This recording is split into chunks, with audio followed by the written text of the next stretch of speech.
Alright,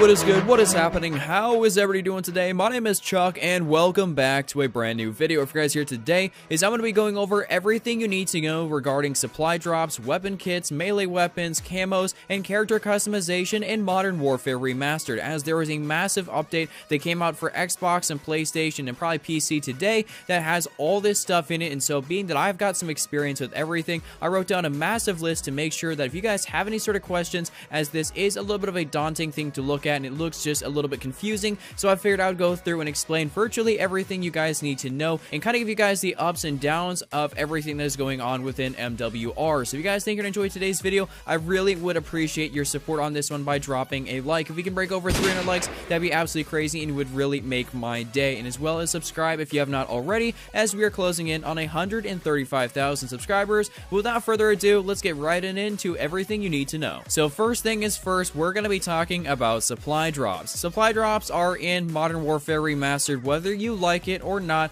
they're going to be here to stay. There was a quick little statistic I saw around on Twitter from Charlie Intel, and they said that supply drops have made Activision over $1 billion in the year of 2016. So they're not going to stop that anytime soon, and supply drops are going to be into the game regardless if you like it or not. So this is what we're going to be working with here. If you don't like it, I'm sorry, but this is just how it's going to have to be. So we're just going to try and make the most of it this year in Modern Warfare Remastered and of course and Infinite Warfare. So supply drops, what is the whole basis around them? Is that you can get randomly generated things from them. So in Modern Warfare Remastered, there's no sort of, weapons you can get. They're going to give you a statistical advantage. Everything, I stress this, every single thing in here as of the current point in time is only cosmetic. There is no sort of statistical advantages over having one thing or another or getting a melee weapon or anything else like that. This is virtually the same thing. You're not at any sort of disadvantage if you have this stuff or you don't. It's literally just all cosmetic, just for the looks, and that's the way it really should be. So you can use Call of Duty points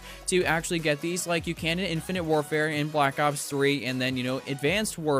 Well, you can also do the exact same thing by just playing the game as you do in Advanced Warfare, Black Ops 3 and Infinite Warfare, by just playing the game to get these sort of tokens, aka pretty much like salvage or something, to be able to unlock supply drops. It's 10 for a common and 30 for a rare, so that's just kind of like the whole same premise as it has been in the past couple of Call of Duty. So very similar stuff right there, but I do want to stress to you guys that even though there's a lot of people out there that really think that supply drops are bad, I do think that with having all this, stuff added into the game, it's going to give the game a little bit of a sort of, breath of fresh air, even so to speak. Because if you think about it, there's a lot of people out there, they're like old school Call of Duty 4 players, and they're like, oh my gosh, this is ruining the game. But there's also those other people out there that really just need constant new stuff in the game to actually keep people entertained. This is kind of the world we live in, and you need constant new stuff to keep people engaged and enjoying the game. So there's also not just a business standpoint, but just an entertainment standpoint for Activision. So that's just kind of how we have to deal with stuff.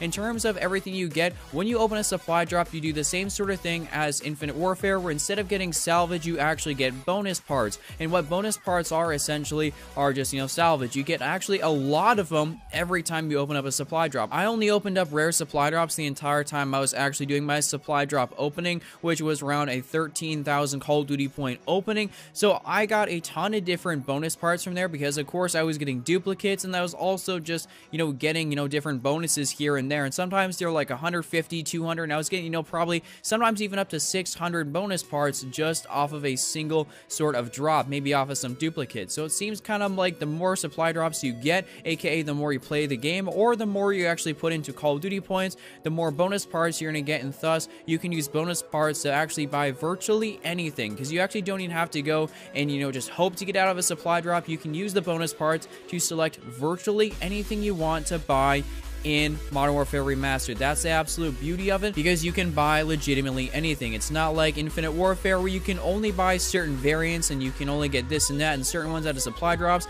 You can buy anything you want for a certain amount of bonus parts, no matter if it be 100, 200, 700, or 1,000 or something. You can get camos, weapon kits. You can even actually buy stuff to unlock the melee weapons, all from bonus parts. So I'm actually a massive fan of how this is working. Moving on to the second thing I'm going to be talking about here today, which which is going to be weapon kits. A lot of people were thinking that weapon kits were just going to be something regarding variance, and you're just going to have statistical advantages or just anything else of that nature. Well, that is really not the case. Weapon kits only change the way your gun actually looks. It does not change anything about the performance or anything like that. It's purely cosmetic, and that's literally all it does. There are certain classes that actually look cooler than the other ones. Like, I want to say so from just my personal experience of having a good few of the weapon kits unlocked, that the sniper class has a really awesome one, and it pretty much changes the look of all the different sniper rifles entirely, which in my opinion is pretty freaking awesome. So I'm definitely be running around with the snipers in multiplayer now that I have that kit,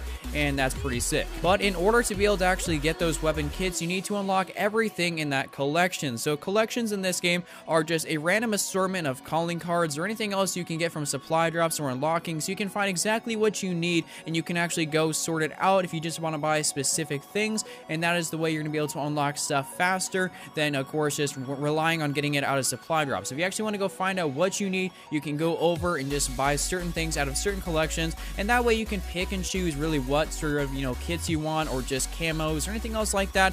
That's the absolute beauty of how supply drops have been done in MWR. As far as melee weapons go, a lot of people were just, hating on melee weapons, like, oh my gosh, melee weapons are the gateway kind of sort to, ranged weapons. While that may be true, I'm not exactly sure. It's not like I have inside intel and I can tell you guys that, hey, this is for sure coming to the game, and this is, hey, for sure not coming to the game. I don't know if we're going to be getting ranged weapons, but as the current point in time, melee weapons is just what we have been given. So we do have the Brawler's Brew, the Scorpion, the CQB Bayonet, the Cliffhanger, the Gravedigger, and the OMSK Hammer. So we just have, I think, around 6 here or so that you're going to be able to use, and how you actually unlock those is just purely by getting them either out of a supply drop, or of course going into the collections there, and then buying those, and then you'll just, of course, unlock it. On my stream, I actually went through and bought, I think, around 5 or 6 of the different melee weapons. I got the Brawler's Brew, aka the Broken Beer Bottle, around 3 times, but I didn't get any of the other ones.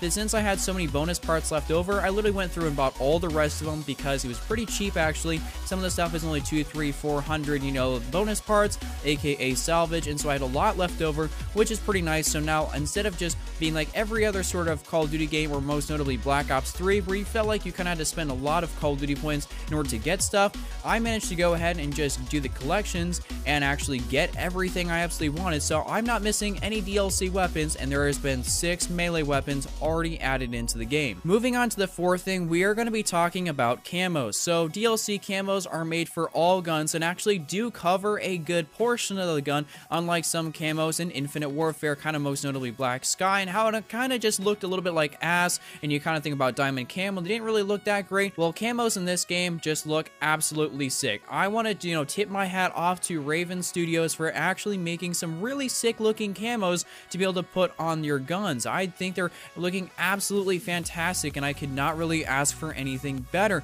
Of course, you can unlock different sort of camos just by going through supply drops and then doing different collection stuff. There's also specific ones where you can get kind of like almost like a Regal or a Diamond Camo type thing, where you actually have to unlock everything within that collection to be able to get that one top tier camo, which is absolutely awesome. And I do think it looks really cool because I do have this one called the Widowmaker on my assault rifles, and it looks freaking sick. So I definitely encourage you guys to at least go try out and see, what looks good to you, and kind of, depicting from there, do you want to go buy some supply drops, just play the game, or anything else like that. Last but definitely not least, we're going to be talking about character customization. So character customization in this game is kind of pretty straightforward. It's pretty easy to navigate. You just pretty much get everything from supply drops in game, or the bonus parts, etc., etc. I've been talking about everything else so far in this video, but in terms of, you can play as a male or a female soldier, that's just up to you. They added in female soldiers in this update, so if you're a girl playing this game, then I guess, that's pretty awesome. You can play as your gender,